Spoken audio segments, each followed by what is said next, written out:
प्रकाश का न्यूनतम तरंग दैर्घ्य कितना होता है? बोला जो प्रकाश है उसका सबसे कम तरंग दैर्घ्य कितना होता है? प्रकाश का सबसे कम तरंग दैर्घ्य, तो बताइए कितना होगा? 380 नैनोमीटर। एनएम मतलब नैनोमीटर, तो 380 नैनोमीटर सबसे कम होता है। विद्युत परिपथ के कारण चालक में उत्पन्न होता है, जैसे विद्युत परिपथ, जैसे ये तार है, तो तार में हम करंट ले जाएंगे तो क्या उत्पन्न होगा? तो आपको बता दें, इसमें जैसे ही तार में करंट आता है ना, सुने हैं कि 1100 के नज़दीक तभी तक खींच लेता हूँ, बोलते हैं ना खींच लेता हूँ, काहे खींच लेता हूँ?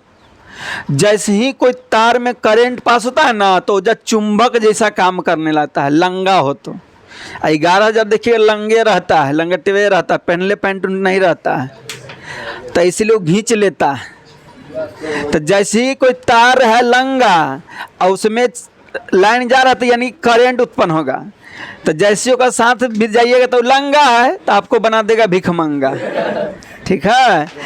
तो वही पूछे, देखो विद्युत प्रतिरोध के कारण चालक में उत्पन्न होता है क्या? ऊष्मीय प्रभाव उत्पन्न होता है। प्रतिरोध मतलब आप समझिए, प्रतिरोध मतलब क्या होता है? जैसे ये तार है मान लीजिए, ये प्रतिरोध है, तो प्रतिरोध का लगा दीजिएगा ना, तो प्रतिरोध का काम है ना, जैसे इधर से लाइन जा रहा है, करंट जा रहा है, तो प्रतिरोध क्या करता है? उसको रोकता है। तो जब रोकेगा, ऐसे लाइन जा रहा है ना, तो जब प्रतिरोध लगा दिए तो लाइन को जाने को क्या करेगा? तो रोकेगा, तो तार धीरे धीरे गर्म ना होगा, यानी उष्मा निकल रहा है। तो यदि कोई तार में प्रतिरोध लगल है तो तार धीरे धीरे गर्म होगा, यानी उष्मीय प्रभाव, ठीक है ना? चलो, ऑक्सीजन के परिवहन के लिए जिम्मेदार रक्त का घटक है। बुरा, ऑक्सीजन को शरीर में इधर से उधर कौन करता है?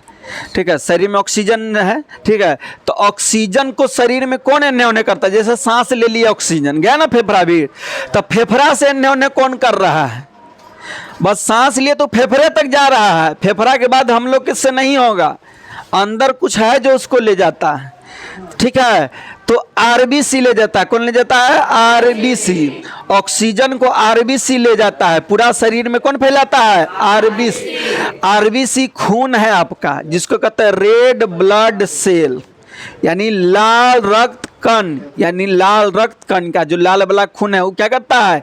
आपका फेफड़ा में से ऑक्सीजन को लिया, पूरा शरीर में फैला दिया, ठीक है? आइए, व्हाइट ब्लड सेल, खून का 3 प्रकार होता है, आरबीसी, डब्ल्यूबीसी, रक्त बिंबाणु या प्लेटलेट्स, ये 3 प्रकार होता है। तो ये आरबीसी का काम क्या है कि आपको ऑक्सीजन को पूरा शरीर में फैलाएगा, और डब्ल्यूसी के काम है कि बीमारी से लड़ेगा। क्या करता है? बीमारी से लड़ता है, बीमारी से आपको सुरक्षा देता है। कृमि रूप परिशेषिका किसका हिस्सा है? बोला कृमि रूप परिशेषिका किसका हिस्सा है? तो आहार नल का। किसका हिस्सा है? आहार। प्रकाश की ओर परोह की गति, देखिए प्रकाश की तरफ बढ़ रहा है तो क्या होगा? प्रकाश की परोह की ओर मतलब प्रकाश के तरफ बढ़ रहा है, तो प्रकाश के तरफ बढ़ रहा है तो प्रकाश अनुवर्तन, और जल के तरफ बढ़ रहा है तो गुरुत्वा के तरफ बढ़ रहा है तो तीनों भुलाइएगा, और जल के तरफ बढ़ रहा है तो प्रकाश के तरफ बढ़ रहा है तो गुरुत्वा की तरफ बढ़ रहा तो जल के तरफ बढ़ रहा तो, बस क्लियर है। आगे,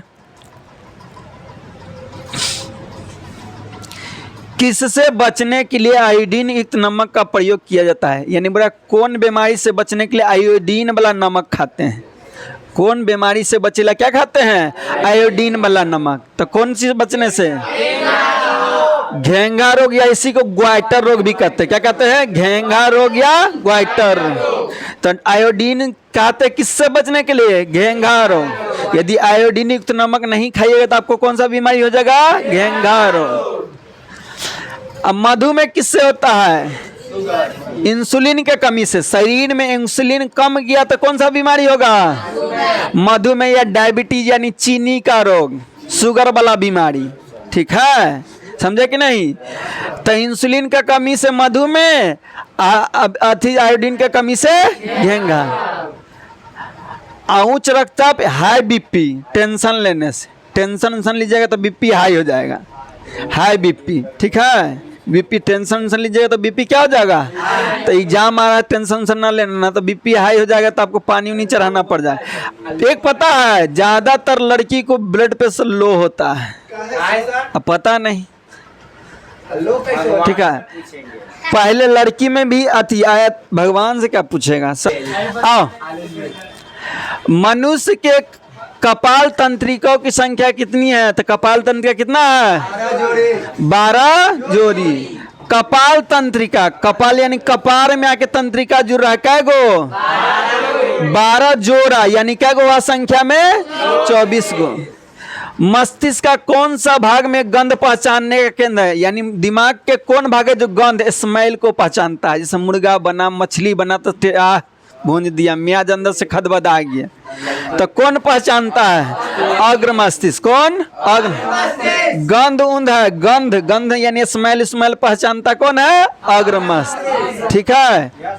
कोई दिक्कत, याद न रहा तो बाद में केहुनाट देंगे, केहुनाट देंगे। कोई अत मोह माया नहीं, जब तक लतखोर, तुम लोग लतखोर है, लात का देवता बात से नहीं मानता है, तो वही है। जब तक लात जूता नहीं देंगे तो नंबरे नहीं आएगा, तुम लोग आदत है खराब।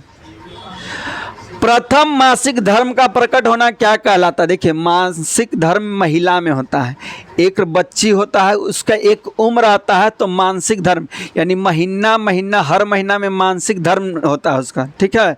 यानी ब्लड के रूप में शरीर से बाहर निकलता है, ठीक है, तो उसी को मानसिक धर्म कहते हैं। तो वही बोला प्रथम मानसिक धर्म को प्रकट होना, यानी पहली बार उसको शरीर से निकलेगा मानसिक धर्म, तो उसको क्या कहेंगे, तो मेनार्थ है, क्या कहेंगे, मेनार्थ है। एक बार निकल गया तो हर महीना निकलता है, यानी हर मंथ निकलता है, ठीक है।